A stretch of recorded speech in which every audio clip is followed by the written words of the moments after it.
வணக்கம் மகளே. விக்ரம் பிரபுவுடைய அறிமுக படமான கும்கி படத்தில ஒரு ஜோதிடர் காட்சி வரும்.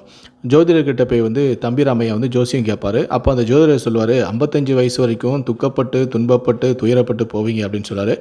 உடனே தம்பி ராமையா "அதுக்கப்புறம் நல்லாயிருவேனா?" அப்படின்னு கேட்கும்போது, "இல்ல, இல்ல அதுவே உங்களுக்கு பழகிடும்" அப்படின்னு சொல்லுவாரு. ஸோ இந்த காட்சிக்கு தியேட்டரில் மட்டுமல்ல, இப்போது வரைக்கும் மிகப்பெரிய ரசிகர் கூட்டம் இருக்கிறது. அந்த காட்சியில் ஜோதிடராக நடித்தது வேறு யாருமல்ல, தம்பி ராமையாவுடைய கார் டிரைவரான சுப்பையா தான். அவர் அந்த காட்சியில் நடிக்கும்போது ஒரே டேக்கில் முடித்து விட்டாராம். இதை பார்த்த தம்பி ராமையாவுக்கு பொறாமை வந்துவிட்டதாம். இதனை அங்கேயே அவர் வெளியே காட்டிவிட்டாராம்.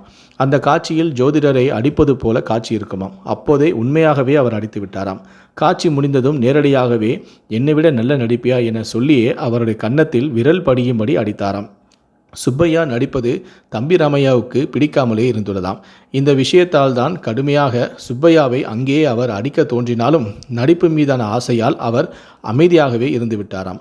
இதை தற்போது கொடுத்துள்ள பேட்டியில் சுப்பையாவே சொல்லியிருக்கிறார் என்பது குறிப்பிடத்தக்கது.